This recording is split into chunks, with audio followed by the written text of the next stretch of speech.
এই পৃথিবীতে এমন কিছু বিষয় আছে যেগুলো মানুষের ভালো থাকার সবথেকে বড় কারণ। এই পৃথিবীতে এমন কিছু বিষয় আছে যেগুলো মানুষের ভালো থাকার সবথেকে বড় কারণ। আর সেগুলোই হচ্ছে ধৈর্য, সহ্য, মেনে নেওয়া, মানিয়ে নেওয়া ইত্যাদি। কোনো মানুষ যদি যে কোনো পরিস্থিতিতে ধৈর্য ধরতে পারে, কিছু বিষয়কে সহ্য করতে পারে, কিছু বিষয় মানিয়ে নিতে পারে এবং কিছু জিনিস মেনে নিতে পারে, তাহলে তার জীবন সুন্দর হতে বাধ্য। তবে একটা দীর্ঘ সময় অতিক্রম করার পরে হয়তোবা আমাদের মনে হয় যে অনেক তো ধৈর্য ধরলাম, আর কত ধৈর্য ধরব, অনেক তো সহ্য করেছি, আর কত সহ্য করব। আসলে আমাদের ধৈর্য ততক্ষণ পর্যন্ত ধরতে হবে যতক্ষণ পর্যন্ত খারাপ সময় থাকবে। তার মানে এই না যে খারাপ সময় সারা জীবন থাকবে। একটা কথা মনে রাখবেন, প্রত্যেকটা জিনিসের যেমন শুরু আছে ঠিক তেমনি তার শেষও কিন্তু আছে। তাই নিঃসন্দেহে এই খারাপ সময়টাও পার হয়ে যাবে। এই খারাপ সময়টা পার হয়ে গিয়ে সেই সময়টাও আসবে যেই সময়টার অপেক্ষায় আপনি ছিলেন। ঠিক যেমনি রাতের অন্ধকার কাটিয়ে দিনের বেলা সূর্য ওঠে, তেমনি মানুষের জীবনে খারাপ সময়ে অস্ত্র যাওয়ার মধ্যে দিয়ে ভালো সময়ের সূচনা ঘটে। বিশ্বাস করো, এটা আমার কোনো মন গড়া কথা নয়, এটা কোনো অবাস্তব কথা নয়। এমনটাই হয়, আর এমনটাই হয়ে আসছে। আপনার জীবনের ভালো সময়টাই হলো এটার প্রমাণ। আপনার জীবনের সুন্দর মুহূর্তগুলো এটারই প্রমাণ করে যে কষ্টের পরেই আছে সুখ, খারাপ সময়ের পরেই আসে ভালো সময়। খারাপ সময়ের সমাপ্তি তো আমাদের ভালো সময়কে ইঙ্গিত করে। ভালো সময় আসতে চলেছে, এমনটাই ব্যাখ্যা দিয়ে থাকে। আর এই ভালো সময় আসার জন্য খারাপ সময়টা যতক্ষণ থাকবে ততক্ষণই ধৈর্য ধরতে হবে। নিঃসন্দেহে ধৈর্যের ফল অনেকটাই মিষ্টি। জীবনে কখনো কোনো মানুষের সাথে নিজেকে এমনভাবে যুক্ত করো না যে সেই মানুষটা পরিবর্তন হলে তুমি কষ্ট পাবে। সেই মানুষটা তোমাকে অবহেলা করলে তোমার অন্তরটা পুড়ে যাবে। নিজেকে কখনোই কারো সাথে এমনভাবে যুক্ত করো না, কারণ এ পৃথিবী এমন একটা ক্ষেত্র যেখানে মানুষ কারণ অকারণেই পরিবর্তন হয়। তুমি দেখবে এই পৃথিবীতে সবথেকে সুন্দরতম সম্পর্কগুলোর মধ্যে একটা হচ্ছে মা বাবার সাথে সন্তানের সম্পর্ক। কিন্তু তুমি এটাও দেখবে যে এই পৃথিবীতে অনেক সন্তান তার বাবা মাকে বৃদ্ধাশ্রমে রেখে আসে। যে পৃথিবী এটার সাক্ষী দেয়, সেই পৃথিবীতে কাউকে অন্ধের মতো বিশ্বাস করা, কারো উপর অনেক বেশি নির্ভরশীল হওয়া, আপনার কি মনে হয় এটা একটু বেশি ক্ষতিকর না? কারো উপর অনেক বেশি নির্ভরশীল হওয়া, কাউকে অন্ধের মতো বিশ্বাস করা, এগুলো কি একটু বেশি বাড়াবাড়ি না? এগুলো একটু বেশি ক্ষতিকর। শোনো, তোমাকে একটা কথা বলি, এই অন্তরটাকে একটু প্রোটেক্ট করতে হবে।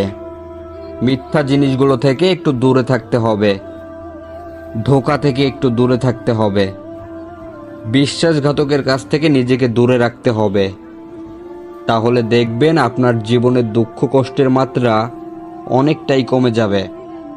কোনো মানুষের উপরে আপনি যদি অনেক বেশি নির্ভরশীল হয়ে যান, তাহলে সেই মানুষটা আপনাকে যেমনভাবে চালাবে আপনাকে ঠিক তেমনভাবেই চলতে হবে। সে যদি আপনাকে সুখ দেয় তাহলে আপনি সুখ পাবেন, সে যদি আপনাকে দুঃখ দেয় তাহলে আপনি দুঃখ পাবেন। কিন্তু যখন আপনি মানুষের কাছ থেকে একটু আশার মাত্রা কম রাখবেন, তখন নিরাশ হওয়ার ভয়টাও অনেক অংশেই কমে যাবে। আর তখনই আপনি অনেক বেশি নির্ভরশীল হয়ে উঠবেন নিজের উপরে। একটা কথা মনে রাখবেন, জীবনে ভুল মানুষের সাথে সময় কাটানোর থেকে জীবনে একা থাকাটা অনেক ভালো। আমি আবারও বলছি, জীবনে ভুল মানুষের সাথে সময় কাটানোর থেকে জীবনে একা থাকাটা অনেক ভালো। কারণ প্রকৃত অর্থে একাকিত্বের মধ্যেও একটা অন্যরকম শান্তি আছে। যেই মানুষগুলা একা থাকতে শিখে যায় সেই মানুষগুলার অন্তর ভাঙে না। যেই মানুষগুলা একা থাকতে থাকতে ভালো থাকার কারণটা খুঁজে পায় সেই মানুষগুলা ভেতর থেকে অনেক বেশি স্ট্রং হয়ে যায়। এটা তো আমরা সবাই জানি। একজন সঠিক মানুষ আমাদের জীবনটাকে সুন্দর করতে পারে, তেমনি একজন ভুল মানুষও আমাদের জীবনটাকে নষ্টও করে দিতে পারে। আমাদের সমাজে একটা কথা আছে যে সঙ্গ দোষে মানুষ খারাপ হয়। অবশ্যই এটা বাস্তব, এটা সত্য। আপনার আশপাশের মানুষগুলা কেমন সেটার উপর অনেক কিছুই নির্ভর করে। যখন আপনি দেখবেন যে আপনার আপন মানুষগুলা, আপনার কাছের মানুষগুলা, যখন আপনি দেখবেন আপনার চেনা মানুষগুলো অপরাধ করছে কিন্তু তারা তাদের অপরাধটাকে কোনো অপরাধী মনে করে না, তখন আপনি নিজেও ওই অপরাধটা করবেন এবং আপনার নিজের অপরাধগুলোও আপনার কাছে কোনো অপরাধ মনে হবে না। তাই এটাই বাস্তব। আমাদের আশপাশের পরিবেশ আমাদের জীবনটাকে সুন্দর করতে পারে, আবার আমাদের ওই আশপাশের পরিবেশই আমাদের জীবনটাকে ধ্বংস করতে পারে। So always be careful. এই পৃথিবীতে আপনি যতদিন বেঁচে থাকবেন কিছু বিষয় আপনাকে মাথায় রাখতে হবে। আপনাকে কটু কথা শুনতে হবে, বদনাম শুনতে হবে। আপনার পেছনে আপনার আপন মানুষগুলোই আপনাকে নিয়ে সমালোচনা করবে, আপনাকে নিয়ে হিংসা করবে। আপনার আপন মানুষগুলো আপনার পর হয়ে যাবে। এই পৃথিবীতে এটা খুবই কমন একটা বিষয় যে আপন মানুষগুলো আমাদের পর হয়ে যায়। আচ্ছা, আপনি কি এটা বিশ্বাস করেন যে খারাপ সময় আপন মানুষগুলোকে চেনা যায়? খারাপ সময় আমাদের মানুষগুলোকে চিনতে সাহায্য করে। আমরা যাদেরকে আপন মনে করি তারা কিন্তু সবাই আপন নয়, আর এটা সময়ের সাথে সাথে বোঝা যায়। তাই আমি আপনাকে একটা কথা বলতে চাই, সবাইকে আপন ভাবতে যাবেন না, সবাইকে আপন ভাবার মতো ভুল কাজটা করবেন না। একটা কথা মনে রাখবেন, আপনার দুঃখ দেখার জন্য এই পৃথিবীতে মানুষের কোনো অভাব নেই, কিন্তু আপনার খুশিতে খুশি হওয়া মানুষ খুঁজে পাওয়া বড়ই অভাব। আপনি একটু খেয়াল করলেই দেখবেন কিছু মানুষ আমাদের দুঃখ দেখে দুঃখ পেলেও তারা কিন্তু আমাদের খুশিতে খুশি হয় না। তাই কিছু মানুষ যতই আপন আপন করুক না কেন, একটা নির্দিষ্ট সময় অতিক্রম করার পরে, একটা খারাপ পরিস্থিতির মধ্যে দিয়ে জীবন চালিয়ে নিয়ে যাওয়ার পরে কিছু মানুষ কিন্তু সত্যিই আপন থাকে না। আর তাই নিজের খারাপ সময়টাকেও ধন্যবাদ জানানো উচিত সঠিক মানুষকে চেনানোর জন্য। আশা করি কথাগুলো বুঝতে পারছেন।